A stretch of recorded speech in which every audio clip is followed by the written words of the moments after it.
It's showtime! Welcome to another episode of Victory Leaders Lounge podcast, where we talk about leadership and successful entrepreneurs and veterans come and tell their story. I hope you enjoy the show. Follow me. Let's go. This podcast is brought to you by Victory Leadership Coaching, your premier leadership training and coaching provider. You can learn more at victoryleadershipcoaching.com, and you can also purchase their book, Why Organizations Should Develop Their Leaders, a pocket guide at amazon.com. Enjoy the show.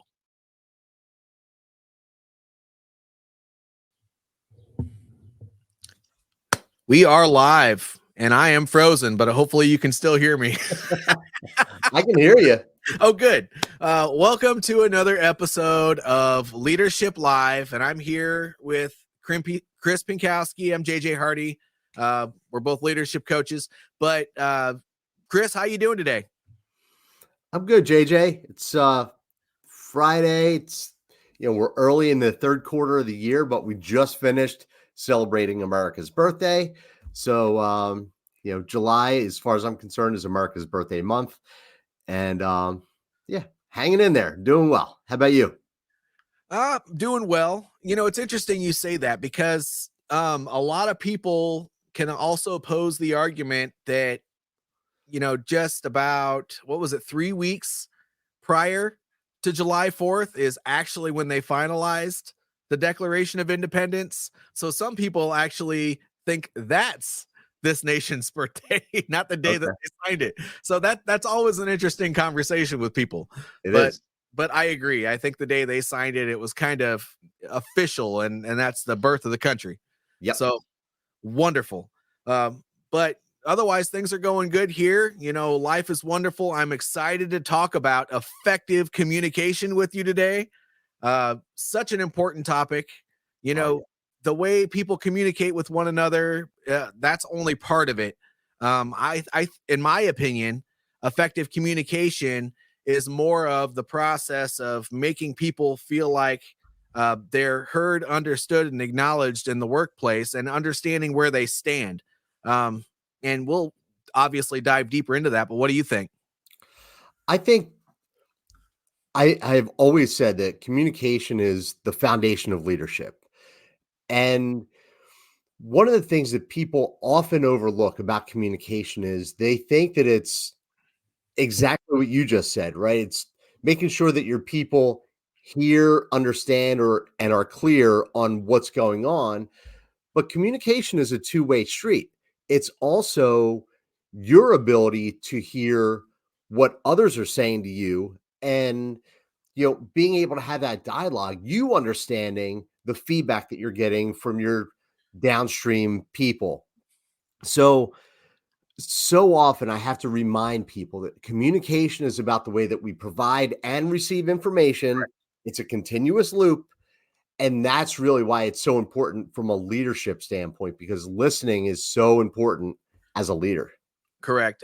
And actually that is what I meant. I was talking about from the employees point of view. You're right. Leaders tend to think that now I'm in charge, my voice matters here, and now I need to drive results into the ground and make sure people are doing what they're supposed to do. And that's not it.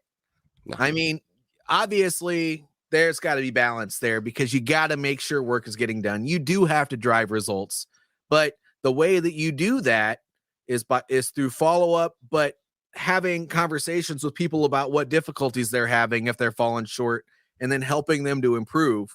And you can't do that without also asking that crucial question is, what can I do to better support you in your role? And that's not just in the day-to-day operations. That's also when you get them one-on-one and you're doing that counseling or performance review or whatever the case may be. That's right. The old saying is we have two ears and one mouth for a reason. And it's something that I have to remind leaders. And what's funny is that it's not just a new leader thing. It's even seasoned leaders. I've got to remind them that, hey, you know what? You have to shut your mouth and listen to your people, and you're going to be more effective the less you speak. So, get those ears working, get them checked out if you need to, but that's such a huge part of communication. You're right. It's probably the most crucial part of communication because that's how you build relationships and earn trust. Yep, And to go a little bit deeper into what you said, that is called active listening for the audience here. that's right. And Stephen Covey said it best, seek to understand, then to be understood. So when I think of active listening, it's the art of when you ask a question of another person or they're trying to give you feedback even without you asking a question, you're listening to what they're saying. Now, Mhm. there's that little voice in your head that wants to jump in there and interject, but and if you really want to let that person feel like they're valued and you want to have a great conversation with another person, you got to put your ego aside and whatever comment that you're trying to blurt out in the middle of that other person talking and not do it and just listen to what they're saying. And when you respond, that's not your opportunity to say what you were wanting to blurt out that entire time. Respond to what they actually said with a response that makes sense and lets them know that you're actually part of that conversation. They're just not over there running their mouth. Yeah, and you know what happens there is when people are listening solely to respond, they're not fully listening. That it takes away the active part.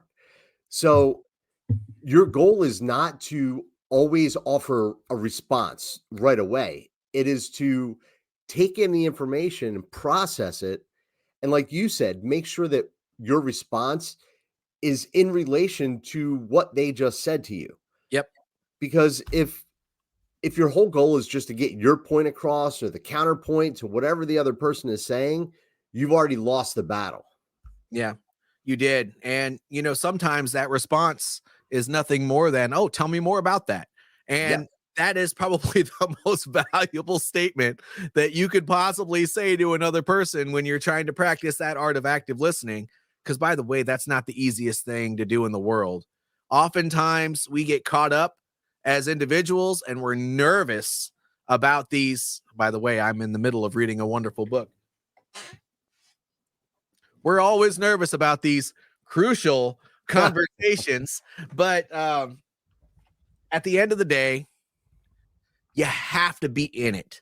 And if you're not in the conversation, that means you're out of the conversation. As Mhm. easy as that is to understand, when you're in the moment, it's not always the easiest to understand then because you have your nerves there, you have all kinds of other stuff going on, and you got to slow down and live in the moment, which is Yeah. what many people have difficulty doing. And that's why these conversations don't go anywhere. That's why communication fails.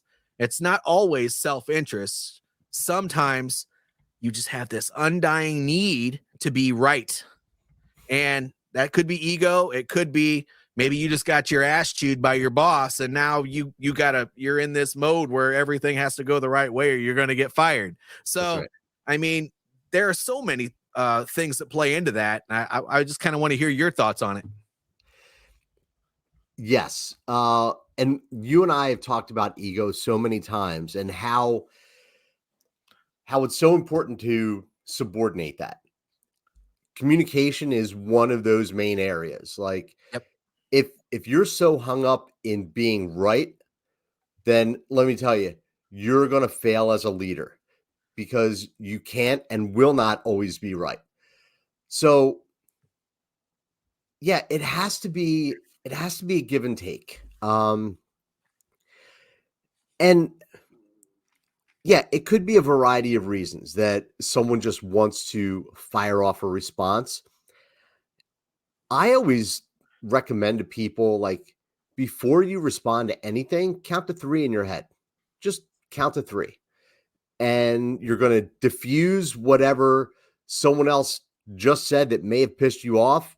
3 seconds is gonna help you cool off, but it's also going to help you reframe, "All right, this is I thought I was gonna respond this way, but what you just said warrants a different response."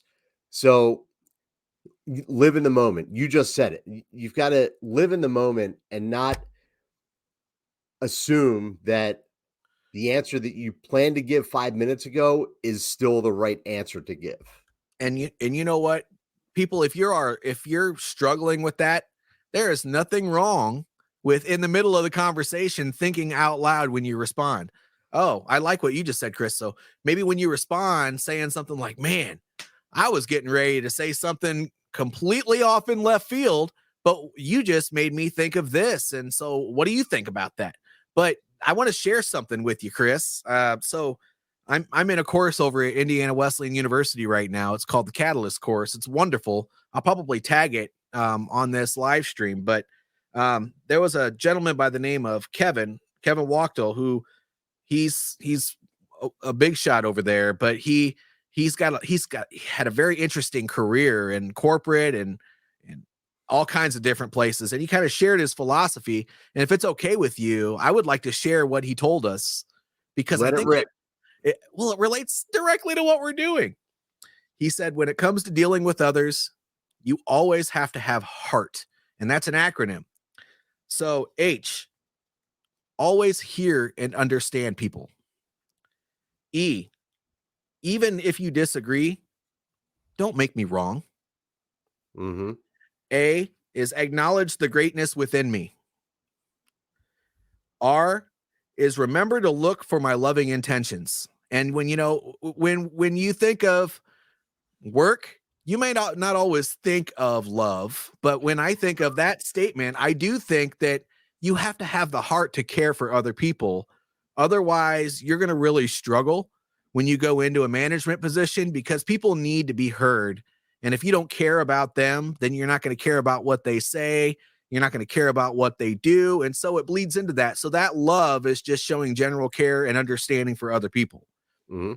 And then T is tell me the truth with compassion. Okay. And if we're talking about effective communication, I think all of those play into that, because compassion is what it's all about. I mean, oftentimes when we end up being in charge, we get nervous and we want to bring out a bigger hammer because we want to make sure things go a certain way, and we want to feel like we want to be in control, and we want to make sure that nothing fails, and if it does fail, it falls back on you. And by the way, that's true. However, if you communicate effectively with your people and you let them know what they're doing right, what they're doing wrong, and then you receive feedback openly on a regular basis, the things that you're worried about being in control of, the likelihood of them being more successful, maybe not in the way that you expected, but in the way they naturally fall into place, is going to be much more likely. Thoughts? Yeah. No, I want to touch on something that you said as you were going through what that HEART acronym means, Sure. and which it really just stood out to me, but not making someone else wrong in a conversation or in a, hey, we're dealing with an issue here.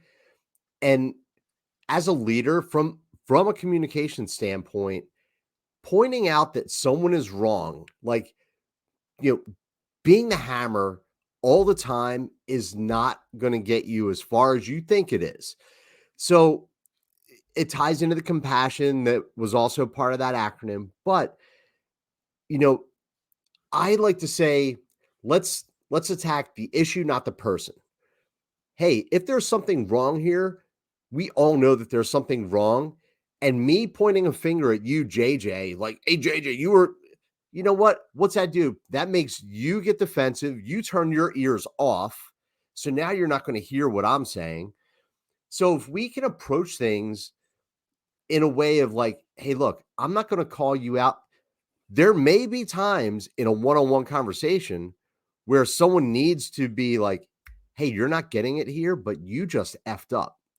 And I'm here to help you. We're going to get past this together. You don't do that in a group, but if you can communicate the right way about something that happened, you don't have to overtly blame someone. They're going to recognize it. they're going to be sitting around the table or in front of that screen and be like, oh man, that was me that did that. And you know what? I'm so thankful that JJ didn't call me out in front of the group. I recognize it. He knows it was me. I know it was me. But that really jumped out at me as you were going through that list of what makes up the acronym HEART, is not really going after someone and making them wrong. Right. Because you don't win anything by always being right. Sure. And I mean, outside of somebody being late or somebody cursing somebody else out at work or something like that, I think a healthier approach when there's a shortfall somewhere at work is to say what part of the process failed this person first. Yes. Before you dig into what that person did wrong, because chances are most mistakes can be fixed with a process. If you're effectively communicating, if you are having regular training on the things that happen at work, if you're doing everything that you could possibly think of to mitigate as many risks as possible and build relationships at work, chances are there's a failure in the process. And Right. that's okay. You know, don't get caught up in that, you know, why are we doing this? Well, that's what we always done. That's what we've always done sort of attitude, because that's going to fail you. And, you know, Every time. I don't really like to use the word fail too many times, but having that mindset will fail you. You always have to be open to the possibilities that something you're doing could use some improvements. It could change a little bit to become better. Yep. JJ, so what are some things that you help leaders with to improve their ability to communicate with others? Well, so I mean, I have in my company right now, I currently have a course, and we do focus on a lot of the things, but I think creating a culture around all of the things that we talk about on a regular basis with leadership is one. But I mean, I talk about comfortable and uncomfortable things. And, you know, I do trainings on this because we would do one-off trainings on this through all of my careers that I've had, both military and the jobs I've worked in the civilian workforce. And they're around things like emotional intelligence, team building, you know, effective communication. What's a good counseling process? How often should you give feedback to one another? What are the most effective ways to give feedback to one another? Difficult conversations. You know, if you just bring awareness and you advocate it, you force these things a little bit, and you build a culture around those things at work, I think that eventually you'll build an entire community of people at work that are more likely to keep an open mind and want to work with one another. Yeah. Yeah, building that community, super important, and having the same set of standards, practices across the board, um, gets everyone, speaking the same language, and it's much easier, language communication. Right now, we're in that same sphere here, Yep. so I really like that. Well, I think it's important. You know, the only reason I created the course is because people take their high performers, throw them into these management positions, and then expect them to sink or swim. It's not Right. fair. I mean, if you're not addressing the elephant in the room, and then you're not addressing the elephant in the room. And people need this information, because if you just leave them to figure it out, it's not going to help them. I like doing this live stream with you. I love doing my two podcasts that I have. People need to believe in themselves. They need to understand what it takes to succeed. And in the work environment, where the rubber meets the road, that is the most crucial spot where you need to be informing on a constant basis on what they need to be doing and what they're doing right and what they're doing wrong.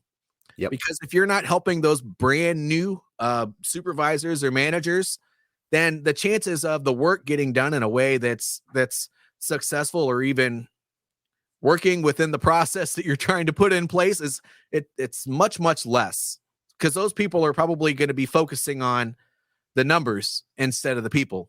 Sure. Yeah, absolutely. Uh, One of the things that I do, so my leadership development work is all around this framework that I call high impact leadership. Mhm. High impact leadership has 5 principles. The first principle is communicate for clarity. There's a tool that or a framework that I created. It's called the 5W framework that is all about communication. It can be used when you're delivering information. It could also be used to trigger you to ask questions.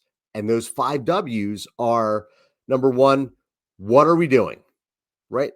Very simple. What is it that we're doing? The goal that we're trying to achieve, the strategic outcome, whatever. Why are we doing it?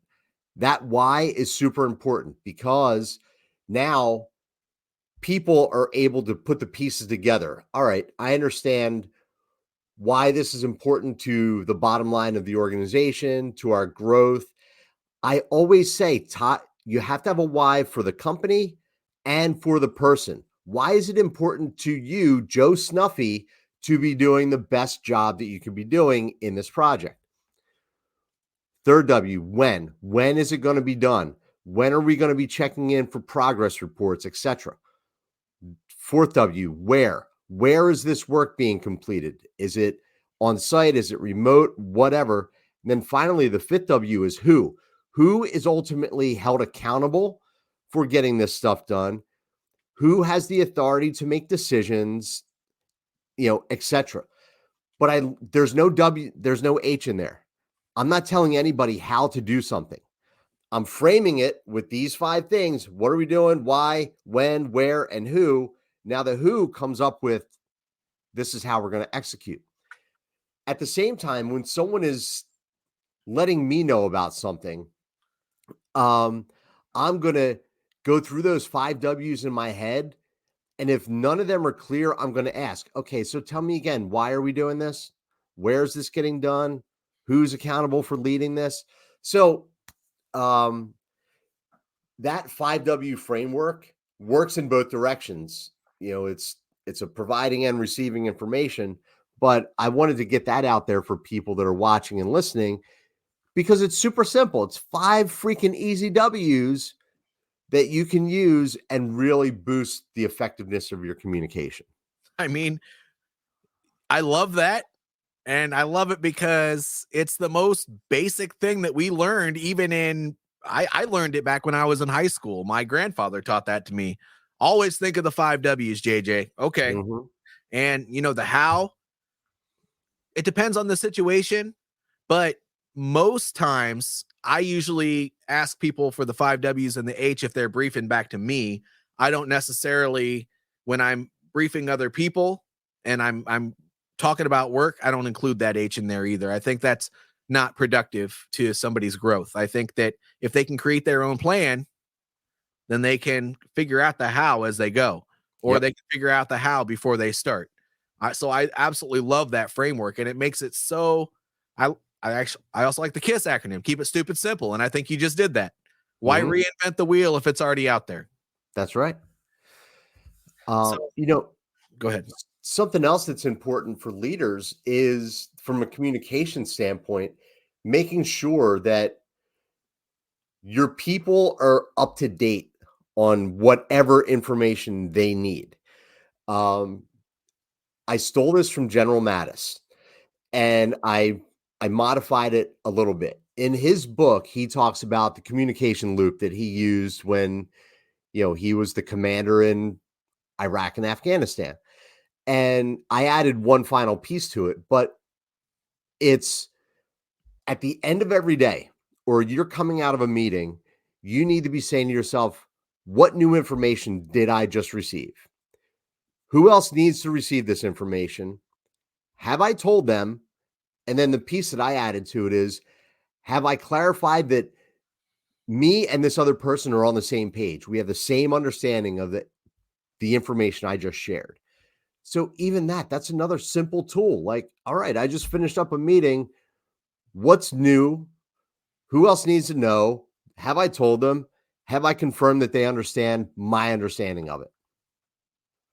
But that is a huge part of communication, making sure that everyone knows what the hell is going on.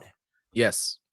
And I think another thing that, this isn't necessarily in the nuts and bolts, but it's in the strategy for delivery that I'd like to bring up as well. So I believe in communicating consistently and often. Mhm. When you have a team, say it's just you're where the rubber meets the road, and you just have 5 to 10 Joes, and they're out doing the daily work every day. Or if you're remote, same thing, doesn't matter. This concept works for both. So making sure that you step up out of your office or step up away from whatever your workspace is, and every day, maybe not talking to everybody on your team, but making sure you're making a round to talk to at least some of your team every day, and making sure every week you're talking to your whole team. Yep. And you don't lead with, what are you working on? You lead with, how are things going with you? How's your day? What's new with you? Sort of a thing. And you get them comfortable, because when they see the boss walking up, the first thing they think is, oh shit, am I doing the right thing? And you don't want them to have to stress about that. But then No. you follow up with, what can I do to support you in what you're doing? Are there any issues going on that I need to know about? And it just takes the amount of stuff that you learn about your people and the things that are going on in whatever lane that you're in charge of that could use improvement on a regular basis. You learn it all when you do that, and you build relationships, Yes.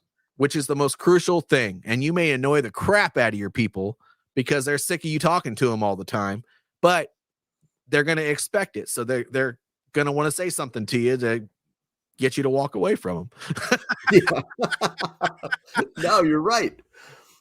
And especially so I want to make sure we touch this in the last 4 minutes here, but especially when it's in person, and I think a lot of people have forgotten about this being virtual, Yep. but body language. That is also a part of communication, people. Your nonverbal communication is happening more than the words that are coming out of your mouth and the words that are being spoken. So that's something that you also need to pay attention to, Yep. because let's take the physical environment. If you're walking up to someone's desk, right, one of your people, and you walk up and you just stand there and fold your arms, you're automatically in a defensive posture, and it puts that other person on the defense. We don't see that on screen as much. And I'll often talk about, like, you need to show that you're engaged. If you're totally virtual, don't just sit back in your chair like this. Don't be farting around with things on your desk. Be engaged, because your body language, your nonverbal communication is so important. Yes. So I just wanted to make sure that we at least touched on that in this segment about communication, just how much we have to be focused on what is our body saying to the people that we're trying to communicate with. And I'm glad you brought up that virtual environment, because that circulating the floor technique actually still works in a virtual environment. It There, does. there is absolutely nothing wrong with either setting appointments up throughout the week with your team, or you probably know their schedule because you see it when you try to book an appointment with them. Mhm. But pick this thing up and give them a call. Right. Hey Johnny, how you doing? Yep. Just want to know how the family's doing, and if there's anything I can do to be supporting you in your role. Have a 5-minute conversation with them in the same way as you would if you were circulating the floor. Just end it. They know that you care enough to reach out to them, and if you do it enough, they expect it. Right. But just before we end the call, I do want to point out that you have to have a feedback system. Yeah. So one thing that people do not do a lot, because they get caught up in the day-to-day work, is they don't take time to put people on their schedule to talk to them. It's the performance review process. Talk Mhm. to them about what went right, what went wrong, what you could be doing better to support them as a leader, and have a 30 to 40 minute strategy session every month, every 6 months. It doesn't matter, whatever fits on in your agenda and your mindset. But if you don't take the regular time to do that, people really do want to know where they stand. Yeah. And you can't, if you never tell them, then they're constantly wondering. They probably won't ask, Right. but you still have to make it a point, because some people know how well they're doing and they don't really want to hear the answer. But and so make sure you're taking time, even if you're a brand new supervisor. Make sure you're taking time, even if it's not part of the policy where you work, to do that, because Yep. you're going to have the strongest team there, because people know where they stand and you communicate consistently and often. Without doubt. Absolutely. Yep. So, I mean, we're kind of at the end here. Do you have any closing comments, Chris? No, the only thing I would say is that it is super important to have active and ongoing conversation, communication. And it's, again, it's the way that you give and receive information. It's also your nonverbal. So please, everybody, keep that in mind, that it's not just words, it's how you're presenting yourself in a situation that could really dictate the outcome. Agreed. Well, I really enjoyed this conversation, Chris. People, if you're tuning in live or later on, whatever the case may be, please like this video if you enjoyed it. Subscribe if you're on YouTube, or if you're on any of these other stations that I'm on. I guess it really doesn't matter. But the most important thing is to keep the conversation going. And the only way you can do that is to either share it with your audience with a comment at the top, or comment below, so that somebody has a frame of reference. Yes. Otherwise, the stuff we talk about is never going to get out there. That's right. Chris, I appreciate it. Team out in the audience, I appreciate you. This is Leadership Live. We'll see you in 2 weeks from now. 2 weeks from now. We're out. Out.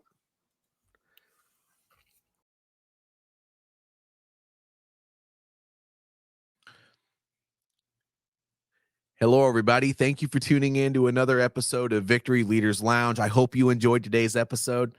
If you enjoy these episodes, tune in and watch every week. I air a new episode every Wednesday. And if this information resonates with you, make sure you subscribe to my podcast. If you see it on my YouTube channel, subscribe to it there. But please make sure that you're raising awareness for leadership, because all problems can be solved with great leadership. On that note, I have leadership training for new managers. People promote their great employees to supervisors and managers without providing them with extra training. Don't do that to your people. Reach out to me if you want to hear more about that training. Otherwise, I'll see you next week.